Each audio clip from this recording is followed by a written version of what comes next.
আজ আপনাদের সামনে এমন একটা বিষয় নিয়ে পর্যালোচনা করব যেটা অতীতে কখনো হয়নি আর আদৌ হবে কি না জানি না।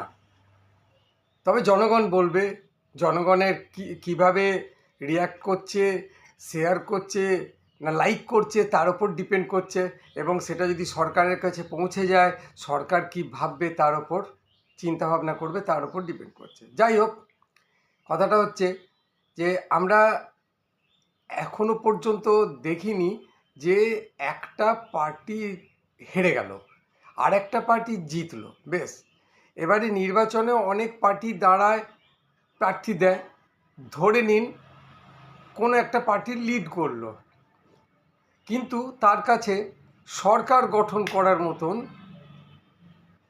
সংখ্যাগরিষ্ঠতা নাই। তখন কি হয়, এমএলএ এমপি, যদি পার্লামেন্টের ভোট হয় তাহলে এমপি কেনাবেচা হয় সরকার গঠন করার জন্য।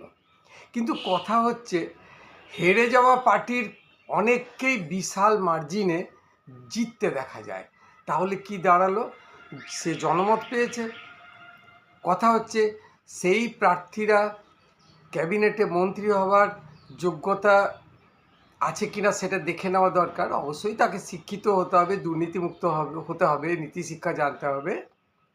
এবার জনমত রায় পেয়েছে, তাহলে তো অবশ্যই একটা জায়গা থাকে যেখানে তার মন্ত্রিত্ব হবার সে যোগ্যতা। এবারে গণতন্ত্রের যদি গণতন্ত্রকে সম্মান দিতে হয়, সম্মান জানাতে হয়, তাহলে সেগুলোকে প্রাধান্য দিতে হবে।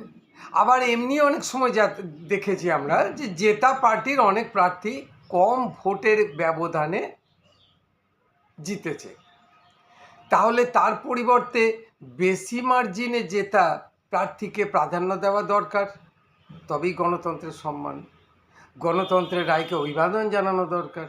তাতে কোনো রং ঝান্ডাকে মূল্য না দিয়ে, প্রায়োরিটি না দিয়ে গণতন্ত্রের রায়কে মেনে নেওয়াই এক আদর্শের পরিচয়। দেখুন, এতদিন ধরে তো আমরা এই জিনিস দেখে আসিনি।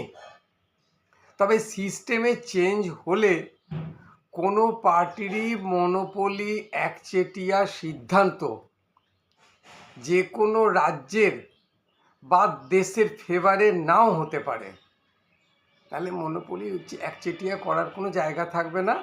সবাই মিলে পার্টি করলো, সরকার গঠন করলো, তাতে যে উপযুক্ত হলো সে থাকলো, যাকে মনে হলো যে সে উপযুক্ত নয় বা দুর্নীতি করছে তাকে সরিয়ে আরও হাতে থাকবেই।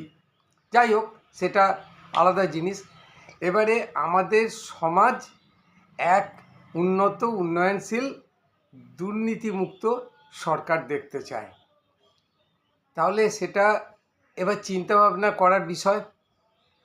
জানি না, আজ এই পর্যন্তই। আগামী পর্বে আবার দেখা হবে। ভালো থাকবেন, সুস্থ থাকবেন। ভালো লাগলে শেয়ার করবেন, তারপর দেখা যাক কী হয়।